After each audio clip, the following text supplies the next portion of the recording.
In this video, I want to tackle our intuition of electricity and its physical properties. Specifically, today we're going to be talking about current. So, if I asked you right now, what is current, what would you say? A lot of us will say current is the flow of electrons, and that matches really closely with the Amperian definition of current, which is I is equal to Q over T, or current is equal to the flow of charge over time. And I have a little circuit to demonstrate. In this little circuit, we have a battery which supplies voltage, and one single wire which closes the loop. Now, a lot of us have seen animations like this that have even been described as electrons pushing each other from one end to the other. But that raises the question we've all asked. What if we had a 6 million kilometer long wire and we ran a current through that? Would the electrons push each other all the way to the other side for eternity?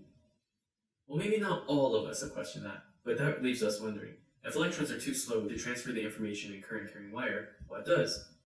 The answer to that question is electric fields. But first, we're going to talk about drift velocity. Now, a lot of us have heard about drift velocity in class, and what it is the speed at which a charge carrier moves from one end of the circuit to the other end. In this circuit, it could take up to an hour for an electron to transfer from the negative terminal to the positive terminal. Now, something doesn't add up here because our internet speeds are much faster than that, and it's more like in the nanoseconds to transfer something from here to here. So, how does information and energy travel from one end of a current-carrying wire to another? A good analogy for this is the water hose. And this water hose, assuming it's filled with water, can be treated like a current-carrying wire, with the water inside it being like the electrons in a wire. So, if you were to put this on a faucet and crank up the pressure waves would propagate through the hose to the other end before the water molecules do. The water molecule here doesn't have to travel all the way around to come out the other side. The pressure, which travels at the speed of sound, propagates the information to the other side of the hose for this water molecule to come out.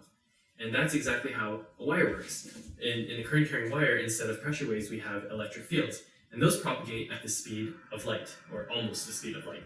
And that carries the information for the electrons further down the wire to move. Another question you might have asked is about capacitors. Now, we know in parallel plate capacitor, there are no conductors in between to carry charges. Therefore, according to the Amperian definition of current, there is no current. However, there is something called displacement currents, and that has to do with the electric fields. So it's really interesting to see how electric fields and charge is very important. For example, in chemistry, we want to count for every single charge that's flowing through the circuit, let's say in a battery. Whereas in signal processing, we want to make sure the latency is as low as possible, and therefore we calculate the permeability of the electric field. I want to end the video by reminding you to never stop questioning deeper. And for those of you who already found a step ahead and are asking how electric fields propagate information through space, well, quantum physicists have an explanation for you.